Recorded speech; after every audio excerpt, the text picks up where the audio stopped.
मार्गदर्शक क्लासेस के YouTube channel पर आज एक बार फिर से आपका स्वागत और अभिनंदन करता हूं। जिस तरीके से लगातार आप देख रहे हैं इस चैनल के माध्यम से आपको वीडियो प्राप्त हो रहा है और लगातार अब एक महत्वपूर्ण टॉपिक मैं आपको यहां से दे रहा हूं जो कि आपके आगामी पेपर के लिए एक महत्वपूर्ण क्वेश्चन साबित होगा एग्जाम के लिए। ठीक है, तो देरी ना करते हुए आज हमको जिक्र करना है महत्वपूर्ण अनुच्छेद के बारे में। जितना मैंने यहाँ पे अनुच्छेद लिखा है ये सारे अनुच्छेद आपसे एग्जाम में पूछे जाते हैं। ठीक है, मैंने वैसे देखेंगे अगर संविधान में तो 450 से अधिक अनुच्छेद हो गए हैं, लेकिन हमको सारे अनुच्छेद ना देख के जो महत्वपूर्ण अनुच्छेद हैं जो एग्जाम में लगभग पूछे ही जाते हैं, ठीक है, उसको जिक्र करते हुए इसको ध्यान में रखते हुए आपको मैंने एक निचोड़ निकाल के यहाँ पे बोर्ड पे लिखा है और इसके बारे में आज हमको क्या करना है, आपसे जिक्र करना है। ठीक है, आपको क्या करना है, यहाँ पे इसको बताना है जो कि आपकी आगामी पेपर के लिए एक महत्वपूर्ण क्वेश्चन के रूप में साबित होगा। ठीक है, चलिए देरी ना करते हुए अगर हम बात करते हैं अनुच्छेद के बारे में,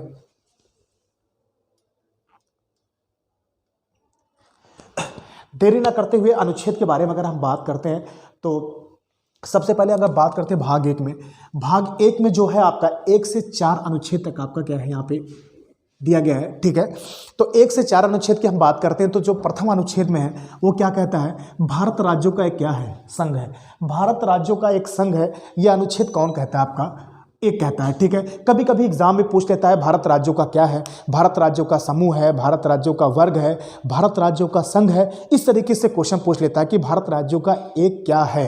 ठीक है, तो भारत राज्यों का एक क्या है, संघ है। ये क्वेश्चन इसलिए मैंने यहाँ पे एक शब्द यहाँ पे लिख दिया है कि भारत एक राज्यों का क्या है, संघ है। ठीक है, अनुच्छेद 2 क्या कहता है, राज्यों का निर्माण। ठीक है, राज्यों का निर्माण करना अनुच्छेद 2 में उल्लिखित है। यानी कि जैसे आपसे पूछा जाए जो आपके पड़ोसी देश हैं अगर उनसे जो अधिकृत भूमि है अगर उनसे लेकर आपके नए राज्यों का निर्माण किया जाए तो वो आपके किस अनुच्छेद का सहारा लेंगे, अनुच्छेद 2 का। ठीक है, उसके बाद अनुच्छेद 3 क्या कहता है, नाम क्षेत्र और निर्माण।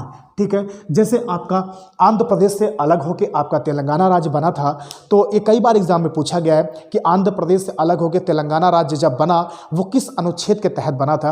तो इसी अनुच्छेद के तहत जब हम नए राज्य का निर्माण करते हैं या नए राज्य में नाम बदलते हैं तो किस अनुच्छेद का सहारा लेते हैं, अनुच्छेद 3 का सहारा लेते हैं। ठीक है, उसके बाद हम भाग 2 की बात करते हैं। भाग 2 में क्या है, भाग 2 जो है वो अनुच्छेद 5 से 11 तक है।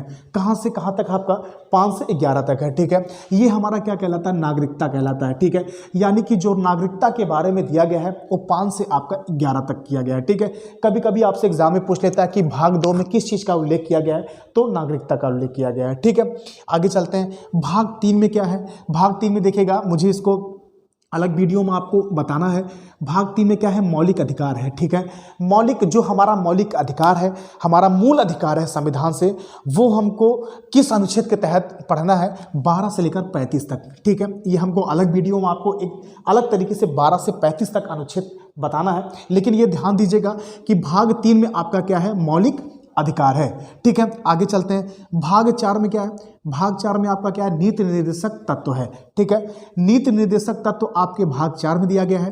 किस अनुच्छेद तक, 36 से लेकर 51 तक, यानी अनुच्छेद 36 से लेकर 51 तक नीति निर्देशक तत्व के बारे में वर्णन है। ठीक है, और नीति निर्देशक तत्व हमारे संविधान में नहीं था, लेकिन 42वें संविधान संशोधन 1976 में यह क्या किया गया, जोड़ा गया। ठीक है, मूल कर्तव्य को जोड़ा गया। ठीक है, यहाँ ध्यान दीजिएगा। आगे चलते हैं, आगे हम बात करते हैं राष्ट्रपति की। अगर हम बात करें तो देखिएगा राष्ट्रपति से आपके बहुत सारे अनुच्छेद इंपॉर्टेंट है, चाहे हम 52 की बात करें, चाहे हम 53 की बात करें, चाहे हम 54 की बात करें, चाहे हम 72 की बात करें। ठीक है, राष्ट्रपति जो होता है, देखिएगा राष्ट्रपति से बहुत सारे क्वेश्चन बनते हैं। अगर हम अनुच्छेद 52 की बात करते हैं तो भारत का एक क्या होगा, राष्ट्रपति, है ना। भारत का राष्ट्रपति का जो एक होगा वो किसमें है, अनुच्छेद 52 में, यानी भारत का एक राष्ट्रपति होगा वो अनुच्छेद किस अनुच्छेद में, आपका 52 में है। ठीक है, कई बार पूछा गया है तो ये ध्यान दीजिएगा। उसके बाद अनुच्छेद 53 क्या कहता है, अनुच्छेद 53 बहुत इंपॉर्टेंट है, यानी कि जो शक्तियाँ प्राप्त है, यानी कि जो संघ की शक्तियाँ प्राप्त हैं, संघीय शक्तियाँ, यानी कि जो संघीय शक्तियाँ प्राप्त है वो किस अनुच्छेद के तहत प्राप्त है, शक्तियां वो किस अनुच्छेद के तहत प्राप्त है? 53। यानी अनुच्छेद 53 ये कहता है कि शक्तियां प्राप्त है किसे? संघीय जो शक्तियां प्राप्त है किसे प्राप्त है? राष्ट्रपति को। ठीक है, तो भारत का राष्ट्रपति होगा, अनुच्छेद 52 में है। शक्तियां जो प्राप्त हैं वो 53 में है। ठीक है, आगे चलते हैं। अनुच्छेद 54 क्या कहता है? देखिएगा, 4 से 54 है, 4 से चुनाव है। ठीक है, देखिएगा यहाँ से भी बैठा के हम याद कर लेते हैं। यानी कि 4 से 54, 4 से चुनाव, यानी 54 में क्या आपका भैया? निर्वाचन है। क्या है? निर्वाचन। यानी राष्ट्रपति का जो होगा निर्वाचन होगा, चुनाव होगा, किस आर्टिकल में है? 54 में है। ठीक है, ये इंपॉर्टेंट है। आगे चलते हैं। अनुच्छेद आपका 72, देखिएगा अनुच्छेद 72 क्या कहता है? क्षमादान। यानी राष्ट्रपति जो होंगे वो क्षमादान करेंगे। क्या करेंगे? यहाँ पे हम लिख देते हैं, यहाँ पे कंफ्यूज मत होइएगा, याद आ गया। ठीक है, तो अनुच्छेद 72 क्या कहता है? क्षमादान। यानी कि जो राष्ट्रपति होगा वो क्षमादान, यानी कि किसी व्यक्ति को अगर मृत्युदंड सजा हुआ है तो पूरे भारत में एक ही व्यक्ति के पास होता है, वो भी राष्ट्रपति के पास, जो एक क्षमादान कर सकता है, मृत्युदंड को माफ कर सकता है। वो आर्टिकल किसके तहत? 72 के तहत। ठीक है, आगे चलते हैं। अनुच्छेद 85, देखिएगा अनुच्छेद 85 में क्या है? लोकसभा का विघटन। यानी कि लोकसभा का विघटन, यानी लोकसभा को समाप्त किया जा सकता है किसके तहत? राष्ट्रपति सहारा लेगा किसका? अनुच्छेद 85 का। यानी अनुच्छेद 85 के द्वारा लोकसभा का विघटन किया जा सकता है। ठीक है, आगे चलते हैं। देखिएगा अनुच्छेद 123 में क्या है? अनुच्छेद 123 क्या कहता है? अध्यादेश। ठीक है, अनुच्छेद अध्यादेश। ठीक है, अनुच्छेद 123 में क्या है? अध्यादेश जारी कर सकता है। अध्यादेश जारी कौन करता है? राष्ट्रपति करते हैं। जब संसद का सत्र सही तरीके से नहीं चल रहा होता है, मान लीजिए आपको हम बता दें, यहाँ से आइए समझा देते हैं। मान लीजिए आपको यहाँ पे राष्ट्रपति है ना, राष्ट्रपति हो गए, यहाँ पे आपके लोकसभा और यहाँ पे आपके राज्यसभा। देखिएगा, मान लीजिए कोई कानून लाना है और जब संसद का सत्र सही तरीके से, यानी उसमें लोकसभा या राज्यसभा अनुपस्थित होता है, तो उस समय में आनन फानन में राष्ट्रपति क्या होता है? अध्यादेश जारी करता है। कोई भी आनन फानन में कोई कानून बनाना होता है तो उस समय राष्ट्रपति लेके क्या आता है? अध्यादेश जारी करता है। ठीक है, तो ये किस आर्टिकल के तहत है? आपका 123 के तहत है। ठीक है, चलिए आगे चलते हैं। उपराष्ट्रपति, देखिएगा उपराष्ट्रपति बहुत इंपॉर्टेंट, 2 अनुच्छेद यहाँ पे दिया होगा। उपराष्ट्रपति होगा आपका किस अनुच्छेद में? 63 में। भारत का एक उपराष्ट्रपति होगा अनुच्छेद 63 में। और राज्य का आपका यहाँ से भी प्रश्न पूछा जाता है, आपका राज्यसभा का सभापति है ना, राज्यसभा का सभापति होता है कौन? आपका उपराष्ट्रपति। यानी कि भारत का उपराष्ट्रपति होगा आपका अनुच्छेद 63 में, और राज्यसभा का सभापति होता है किसमें? अनुच्छेद 64 में होता है। ठीक है, चलिए आगे चलते हैं। देखिएगा प्रधानमंत्री की बात करते हैं तो मंत्रिपरिषद होगा। एक अनुच्छेद 74 में क्या कहता है भैया? मंत्रिपरिषद होगा, है ना। इसकी मदद करने के लिए, यानी कि राष्ट्रपति की मदद करने के लिए एक मंत्रिपरिषद होगा। और अनुच्छेद 75 में क्या होगा? उसके लिए एक प्रधानमंत्री होता है। यानी कि अनुच्छेद 74 ये कहता है कि राष्ट्रपति की मदद या सहायता करने के लिए एक मंत्रिपरिषद होगा, जो आपके अनुच्छेद आपके 74 में है। और अनुच्छेद 75 ये कहता है कि प्रधानमंत्री उसके लिए होगा। ठीक है, अनुच्छेद 75 में। आगे चलती है, देखिएगा संसद में आपका अनुच्छेद 79, अनुच्छेद 80, अनुच्छेद 81, ये एक आपका इंपॉर्टेंट है। इसलिए इंपॉर्टेंट है तो देखिएगा, आइए इसको आपको याद करा देते हैं। याद कैसे होगा? 79 में पहले यहाँ लिख लेते हैं। 79 में आपका क्या है? संसद है और राज्यसभा है, 80 में राज्यसभा है और 81 में आपका लोकसभा है। यानी कभी कभी एग्जाम में पूछा जाता है भैया लोकसभा किस अनुच्छेद के तहत है, राज्यसभा किस अनुच्छेद के तहत है और संसद किस अनुच्छेद के तहत है। तो ये लगातार 79, 80, 81 है। याद कैसे करेंगे? ये याद करेंगे आपका सरल। कैसे याद करेंगे? सरल। इसके लिए ट्रिक है, सरल है। तो सा से आपका क्या हो जाएगा? संसद हो जाएगा। रा से आपका क्या हो जाएगा? राज्यसभा हो जाएगा, राज्यसभा। और ला से आपका हो जाएगा लोकसभा। देखिएगा याद भी हो गया होगा। सा से संसद हो जाएगा, रा से राज्यसभा और ला से आपका लोकसभा। ठीक है, और अनुच्छेद भी इंपॉर्टेंट है, 79, 80, 81, यानी क्रम से भी है 79, 80, 81। ठीक है, आगे चलते हैं।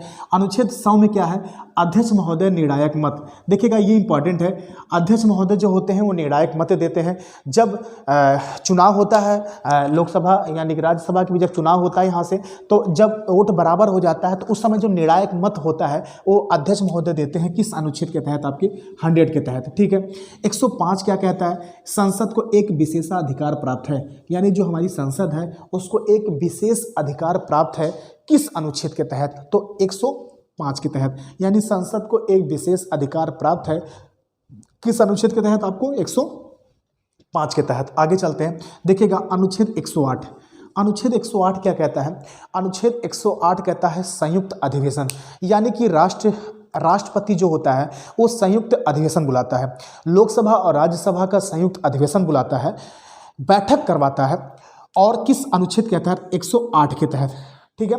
108 के, इसको कैसे याद कर लेंगे, यानी देखिएगा जब हम लोग को चोट वगैरह अगर लग जाती है तो हम लोग गाड़ी बुलाते हैं 108 डायल करके, तो वैसे आप भी क्या करते हैं, 108 नंबर डायल करते हैं, गाड़ी बुलाते हैं, बैठ के अस्पताल जाते हैं। मान लीजिए जब चोट वगैरह लग जाता है, तो उसी तरीके से हम इसको भी याद कर लेते हैं। 108 में क्या है, अनुच्छेद 108 में संयुक्त अधिवेशन बुलाता है कौन, राष्ट्रपति बुलाता है। लेकिन आपसे ये प्रश्न पूछेगा कि अध्यक्षता कौन करता है, लोकसभा की बैठक, आपका जो संयुक्त बैठक होता है वो राष्ट्रपति बुलाता है, लेकिन आपका अध्यक्षता कौन करता है, लोकसभा का अध्यक्ष, यानी लोकसभा का अध्यक्ष अध्यक्षता करता है, लेकिन संयुक्त अधिवेशन कौन बुलाता है, आपका राष्ट्रपति बुलाता है। 108 के तहत। आगे चलते हैं, 110 में क्या है, धन विधेयक, यानी कि देखिएगा धन विधेयक जो होता है वो अनुच्छेद किस में है, 110 में है। और देखिएगा, और 112 में क्या है, बजट है, यानी जो साल भर का जो बजट होता है वो प्रस्तुत होता है किस अनुच्छेद के तहत, 112 के, यानी कि भारत सरकार जो बजट लाती है वो किस अनुच्छेद के तहत लाती है, 112 के तहत। बहुत इंपॉर्टेंट है, कई बार एग्जाम में पूछा गया है। अनुच्छेद 116 में लेखानुदान, यानी कि लेखानुदान, जब जो चीज़ बजट के बाहर होती है वो बजट में लाई जाती है तो उसे में आपका लेखानुदान कहते हैं। और एक किस अनुच्छेद के तहत है, 116 के तहत। 117 में क्या है, वित्त विधेयक, बहुत बार पूछा गया है कि वित्त विधेयक जो होता है वो किस अनुच्छेद में है आपका, 117 में है, ठीक है। आगे चलते हैं, उसके बाद 124 देख लीजिएगा, इंपॉर्टेंट है, सुप्रीम कोर्ट, यस्सी, यानी यस्सी का मतलब हो जाएगा सुप्रीम कोर्ट का गठन, यानी सर्वोच्च न्यायालय का जो होगा आपका गठन होगा। आर्टिकल किस में है, 124 में है। सर्वोच्च न्यायालय का जो गठन होगा किस में है, 124 में है।